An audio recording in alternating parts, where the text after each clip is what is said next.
Hello everyone, it is I, Fable, your new best friend. I'm finally recording some more Transformers after all the frickin' after all the crap I had to record for what do you call it? Trench Crusade. I'm finally doing this. We're learning about the basics of the Terrorcons. Ooh, spooky. Welcome, viewers, to a special Halloween episode of The Basics as we take a look at that most bone chilling, most blood curdling, most terrifying group of Transformers the Terrorcons! Ooh. Not gonna lie, that's making me want to cough. I think I'm getting sick. Help. Terrorcons. Okay, so Terrorcon is one of those names Shit, which I we am use coughing. up and down Transformers history to refer to hugely different things, completely unrelated to one another. We're going to take a look at all of them in this episode. We'll Ooh. start with, what else? The original Terrorcons, who were released as part of the 4th year of the original Transformers toy line in 1987. This 5-man team all transform into fantastical monsters and include the gluttonous leader Hunger, a two-headed dragon who Hunger. can regurgitate what he eats as destructive projectiles, with a confusing history of different spellings for his name. Huh. Blunt, a dumb ogre with absolutely vile personal hygiene. Cutthroat, a mercilessly savage reptilian bird monster. Rippersnapper, a Ripper bipedal Snapper. I like that name actually. as loathing for organic life. And the predatory Sinner Twin, another two-headed dragon who acts as the Ooh. team's sentry. Together, the team merged to form the giant Abominus, a mindless monster who's Abominus. more beast than bot. The Terracons were designed in the style of the previous year's combiner teams, with Hunger forming the torso and each of the smaller robots forming either an arm or a leg, each totally interchangeable, able to interact with the other combiners designed the same way.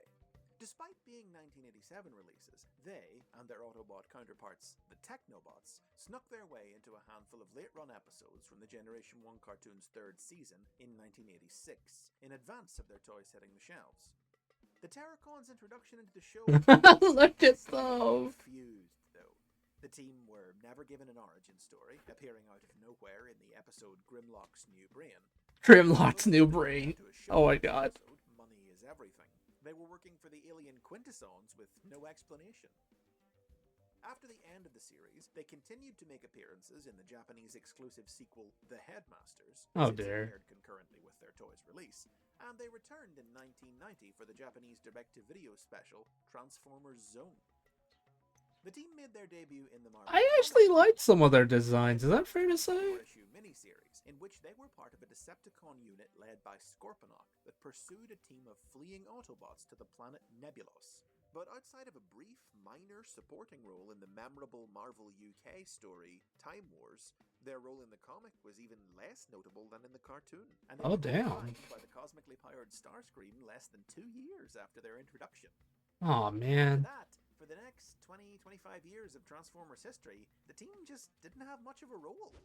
None of its members got significant new toys or major roles in fiction, just Hunger. here and there. And today, even IDW Publishing hasn't found much room to explore the team in its comic books. There, they've been shown to be big fanboys of the Decepticon Six-Changer Six-Shot, and have been members of the Decepticons since the faction's early days, having once been foolish enough to try and kill Megatron after a failed operation, Jeez. the folly of their efforts.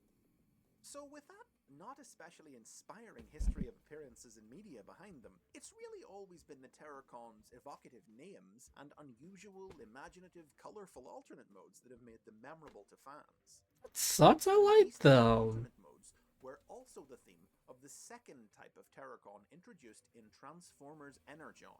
Oh god, I remember Energon. I wasn't a fan of it. The foot soldiers of the insane alien Alpha Quintesson. But the Energon cartoon and comic each took a different approach. Wait, there was a comic? In the cartoon, the Terrorcons were an endless horde of drones, engineered by Alpha Quintesson with the special ability to handle raw Energon, which they could consume and process. There were 4 basic Terrorcon drone types: the battle-ravaged Jaguars, the dive-bomb Hawks, the cruel lock dinosaurs, and the Insecticon beetles. all little more than animals, and all commanded by the unique Terrorcon general Scorponok, the only one with a spark and a sentient personality.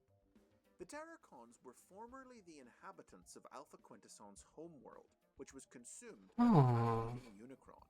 But when Alpha Quintesson seized control of Unicron's dormant body, he was able to use Energon to resurrect and recreate that which Unicron had destroyed. He sent the reanimated Terrorcons out into the universe to collect more Energon for him, so that he could reconstitute their lost planet, but found his ambitions challenged by Megatron, who eventually seized control of the Terrorcons for himself. Yeah, that sounds about In right. Dreamwave Productions' Energon comic book, on the other hand, Battle Ravage, Dive Bomb, Cruellock, and Insecticon were not types of drone, but 4 singular individual robots. They and Scorponok were former Decepticons who, together with a few other disgruntled comrades, formed the breakaway Terrorcon faction and joined forces with Alpha Quintesson, gathering Energon for him in return for new abilities he granted them via the power of Unicron. Alpha Jesus. Quintesson would even later use that power to clone them, creating a massive Terrorcon army like that seen in the cartoon.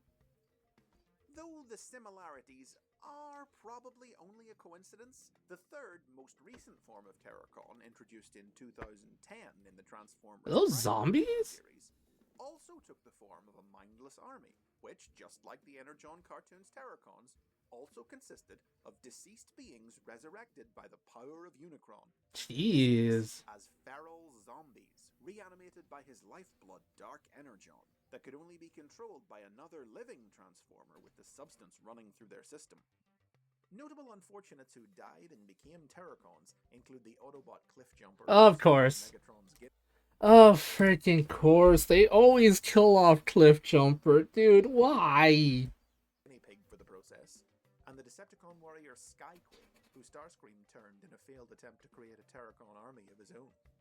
Dark Energon experiments conducted by the Decepticons also resulted in the creation of a different kind of Terrorcon, a horror movie-style living dead ghoul who craved the Energon flowing through other Transformers' veins, unable to be controlled, and whose bite turned victims into Terrorcons themselves, which could only be destroyed by a shot straight to their sparks. The Jesus. also played host. Transformers has zombies too. What doesn't have zombies at this point? For the first time, new small-scale toys of all 5 members were released, still able to combine into Abominus. Ooh, those are pretty cool looking. I like the shininess of it. Since this continuity was already using the name to refer to the Dark Energon zombies. Instead, this group were presented as clones of prehistoric Cybertronian reptiles known as Predacons, and the individual members had a few name changes too due to trademark issues. Blot became Blight, Cutthroat became Windraiser, and Sinner Twin became Twin Strike. These names carried over to the Creo building block toy line when a version of the team was released in it that same year, and fans thought that these would be the permanent new names for the characters. After all, who could imagine children's toys being released today with names like Cutthroat and Sinner Twin? But it turned out we were dead wrong when the Terrorcons were recently announced to be returning in the upcoming Power of the Primes toy line. I like some of these designs though. Size action figures with their original alternate. Look, no, look at him. He looks cool. Am I silly for thinking that? Because I think he looks cool. I love him. And names, and able to combine into Abominus once again. Will this finally be the original team's chance to shine in comics and cartoons at last? Only time will tell. Yeah, I don't think they're gonna shine unless they're gonna be in the Skybound comic. I know this was years ago, but we'll see what happens, I suppose. Anyway, guys, thank you all for coming. Hope you all enjoy this kind of content. I know I did. I'm kind of using this as an excuse not to exercise and not to actually draw something I need to draw. But love you all. See you all. Bye.